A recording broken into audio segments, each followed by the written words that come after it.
Hello everyone. With many theologians still relying on objective morality as a cornerstone of their apologetics, I thought it might be interesting to use an internal critique of Christianity supported by historical accounts contained within the Bible to explore their claims. To be clear, the argument that resulted from this exercise is in no way claiming that objective morality cannot exist, nor is it an attempt to prove that God itself does not exist.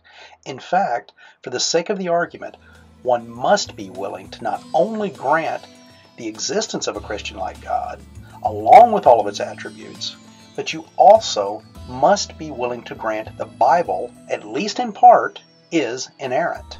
When I did this, I was surprised to find that, outside perhaps a person immediately and without question following orders, there is no action in and of itself that is objectively moral or immoral.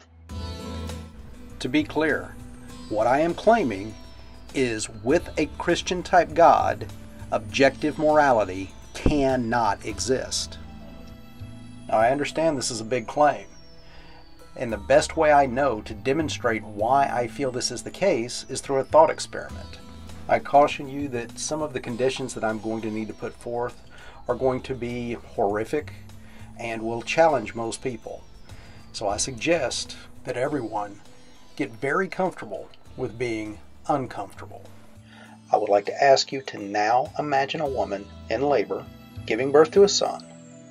Immediately after the birth, a person approaches the baby, announcing to everyone that due to a past crime of the infant's father, this person will now infect the newborn with an illness that will cause the child to instantly become very sick and will also result in the infant's death within a week.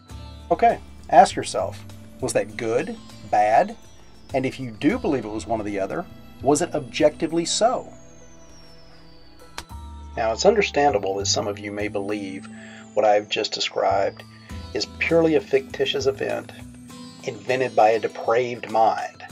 And while I'm sure there are many who would agree with you, I caution you on being so quick to make that assertion, because I can assure you that according to the historical text contained within the Bible, this exact event took place. And in fact, it was the Christian God himself who was the person infecting and killing the newborn child.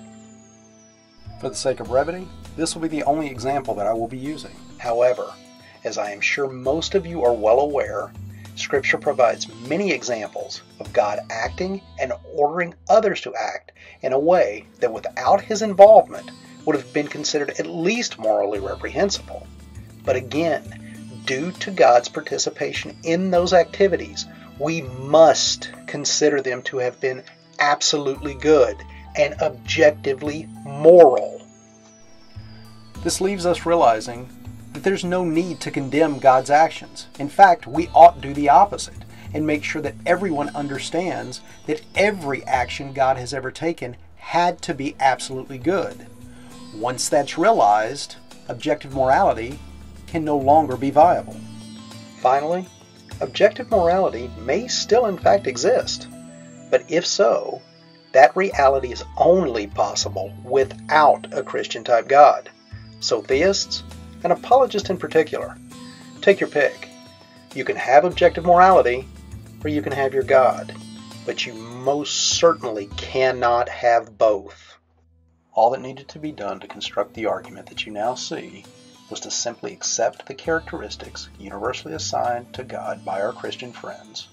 And with those conditions in mind, I just revisited various Bible events in order to see what I could learn. And one last thing before I go. I felt it was important to acknowledge the people who helped in the development of this argument. I want to make clear that the inclusion of someone on this list in no way indicates they support any part of the argument, and certainly not my conclusions. As always, thanks again for watching, and I hope you all find truth, not truth.